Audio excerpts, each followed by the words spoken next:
BEd second year creative and inclusive school का आज हम क्वेश्चन करेंगे। राइट अ शॉर्ट नोट और multi sensory teaching. Multi sensory teaching क्या होती है? Meaning of multi sensory teaching is a teaching that is done in such a manner that is appeals to the five sense. Multi sensory teaching वो teaching होती है जो कि हमारे जो फाइव सेंस ऑर्गन्स होते हैं उसके द्वारा करवाई जाती है। और जो हमारे फाइव सेंस ऑर्गन क्या होते हैं? एक हमारे आइस होती है, ईयर होती है। आइस जिसे हम देखते हैं, ईयर जिसे हम सुनते हैं, नोज जिसे हम स्मेल करते हैं, टंग जिसे हम टेस्ट करते हैं, स्किन हम जिसे हम टच करके, मतलब इन पांचों चीजों से हम इसमें अपनी लर्निंग करते हैं। And instead of just telling someone about an apple, the teacher lets them touch it, smell it, taste it etcetera. इसमें क्या होता है, जैसे हम किसी बच्चे को समझाते हैं या बताते हैं कि यह एप्पल है, तो एप्पल से क्या करते हैं, जो टीचर होती है, जो बाकी स्टूडेंट्स होते हैं, उसे टच करके पहले महसूस करते हैं वो एप्पल है या नहीं, फिर से स्मेल करते हैं, फिर टेस्ट करके बताते हैं ये एप्पल है या नहीं। मतलब इसमें ये होता है जिस तरीके का जो डिसेबल इंसान है, उस चीज जैसे जो सुन नहीं सकता वो देख के और टेस्ट करके पता कर सकता है, जो सूंघ नहीं सकता वो देख के सुन के काम कर सकता है। मतलब जो बाकी इन फाइव सेंसेस होती है इनके थ्रू वो चीजों को पहचानता है और उन्हें इन पांच तरीकों से, इन पांच सेंसेस से पढ़ना सिखाया जाता है। Multi sensory teaching is not just limited to reading and listening. जो मल्टी सेंसरी टीचिंग जरूरी नहीं कि रीडिंग और लिसनिंग से ही की जाए। It is teaching that involves two और more of the sense, taste, smell, touch, sight, hearing and movements. इसमें क्या होता है, जो हमारे जो इसमें जो पढ़ाई करवाई जाती है बच्चों को, जरूरी नहीं कि रीडिंग और लिसनिंग से ही होते हैं। इसमें जो हमारे सेंसेस होते हैं उसका यूज किया जाता है। इसमें हम दो या दो से ज्यादा अपने सेंसेस का यूज कर सकते हैं, जैसे टेस्ट, स्मेल, टच, साइट, देखना, सुनना या मूवमेंट करना। इस सब चीजों से भी टीचिंग लर्निंग कर सकते हैं। But in multi sensory lesson student engage with the material in more than one way. इसमें क्या होता है, परंतु जो हमारे जो पांच सेंसेस ऑर्गन होते हैं इसमें जो हम स्टूडेंट को जो समझाते हैं वो एक से ज्यादा तरीके से समझाते हैं जिससे कि उसे समझने में भी आसानी हो। It takes into account that different student, not just those with learning and attention issues। इससे क्या होता है, जो हमारे डिफरेंट स्टूडेंट्स होते हैं जिन्हें अलग अलग डिसेबिलिटीज होती है, उससे अलग अलग तरीकों से लर्निंग भी करवाई जाती है। और जिससे कि जो बच्चे होते हैं जिनको अटेंशन, मतलब जैसे बाकी जो बच्चे होते हैं, डिसेबल बच्चे होते हैं, उन्हें अटेंशन नहीं देते, परंतु जब हम उन्हें अलग अलग तरीकों से पढ़ाते हैं तो वो भी इन चीजों पर अटेंशन देते हैं और जो अटेंशन का इश्यू होता है वो भी सॉल्व हो जाता है। It gives every student in the class a chance of succeed। क्योंकि ये ऐसा होता है, क्योंकि जो टीचर होता है उसका काम ही होता है कि बच्चों को उनकी लाइफ में सक्सेस प्रोवाइड करना, और इन फाइव सेंसेस का यूज करके हम बच्चों को लाइफ में सक्सेस पहुंचाते हैं। Multi teaching involves the use of visual, auditory, technical feelings and kinesthetic awareness of motion to enhance memory and learning of written language.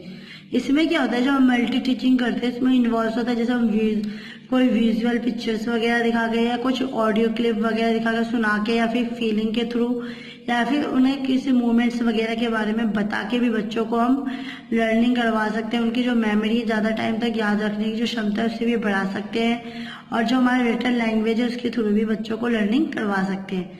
The teacher uses this sense to fully engage different part of the student brain while learning fluency in spelling, reading and handwriting all at the same time।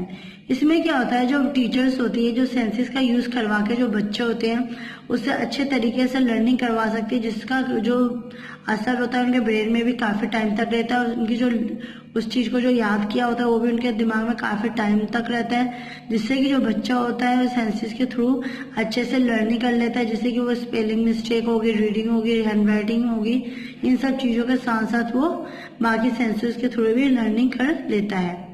It is effective for all student. और ये जो effective बहुत असरदार होती है सभी बच्चों के लिए।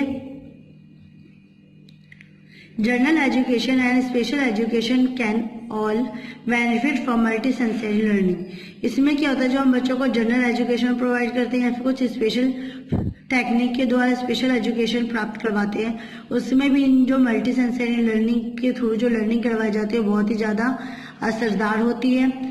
Utilising various sense in the instructional setting helps enable optional learning for every student in the classroom.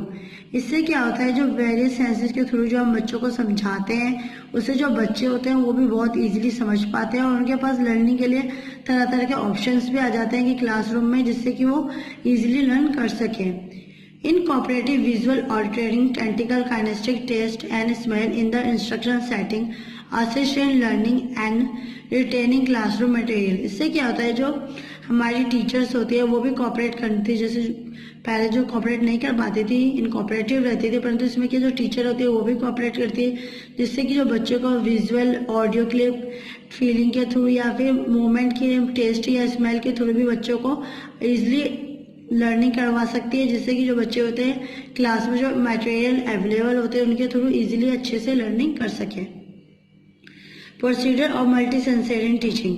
Multi sensory teaching के जो प्रोसीजर यूज किए जाते हैं वो क्या है? Firstly the teacher always model what is being taught the way the student can grasp a good initial understanding of the task that involve and auditorium aids. इसमें क्या होता है, सबसे पहले जो टीचर्स होती है वो कुछ मॉडल्स प्रोवाइड करती है, जिससे कि वो बच्चों को इजीली समझा सके और जिससे जो बच्चे होते हैं वो उसे ग्रिप करके अच्छे से समझ के अपने दिमाग में काफ़ी टाइम तक उसे इन्वॉल्व, अपने दिमाग में काफ़ी टाइम तक रख सके। उसके लिए वो ऑडिटोरियम जैसे ऑडियो क्लिप या ऑडियो क्लिप का भी यूज़ करती है, जिससे बच्चे इसे ईजिली समझ सके। For example the student may be asked to repeat 5 to 7 words that are detected by the teacher and contain the sound that is the same in all the words। इसमें क्या होता है, एग्जाम्पल के तौर पे लेंगे, स्टूडेंट होते हैं वो मुझसे टीचर कुछ आस्क करते हैं, पूछते हैं 5 से 7 वर्ड्स के बारे में, जिससे कि जो बच्चे होते हैं उसे डिटेक्ट करते हैं, उसके साउंड को समझते हैं, फिर उस वर्ड्स को भी मिला के वो बोलते हैं। Next, they may look at the same words written on a piece of paper or the chalkboard and discover the new letter or pattern। इससे क्या होता है, जो टीचर जो उन्हें 7 वर्ड्स का कुछ 7 अक्षरों का कुछ सिखाती है, उस चीज़ को एक पेपर पीस पे या फिर चॉक बोर्ड पे लिखती है और उन बच्चों को कहती है कि इन वर्डों से कुछ नया लेटर्स बनाओ या कोई पैटर्न बनाओ जिसमें वो सारे 7 वर्ड्स यूज हो। Finally, they are carefully traced, copy and written the letters while saying the corresponding sound। इससे क्या होता है, फिर बाद में क्या, जब टीचर इन सब चीज़ों को बता देती है, उसके बाद जो टीचर बच्चों से बोलते हैं कि तुम ये जो वर्ड्स दिए गए हैं उसे ध्यान से देखो और उसे कॉपी करके बताओ इन वर्डों से क्या चीज़ बनता है, जिसका जो साउंड आए वो भी अलग तरीके हो। जैसे कुछ और उन्होंने लेटर पढ़ा तो लेटर के वर्ड से कुछ और नया वर्ड बने, उस चीज को वो लिख के दिखाएं बच्चे। The sound may be described by the teacher and the letter names as given by the student. इससे क्या होता है, जो टीचर होती है उन वर्ड्स को देती है और स्टूडेंट से पूछती है कि इन वर्डों से कुछ जो न्यू बना है वो क्या बना है, उसको बताइए। Student them read and spell words, phrases and sentence using this pattern to build their reading fluency. इससे क्या होता है, जो स्टूडेंट्स होते हैं उस चीज़ को पढ़ते हैं, उसकी स्पेलिंग को पढ़ते हैं, उसे समझते हैं, फिर उसका फ्रेजेस या फिर सेंटेंस में यूज़ करके उन्हें टीचर को बताते हैं और रीडिंग करके उन्हें सुनाते हैं।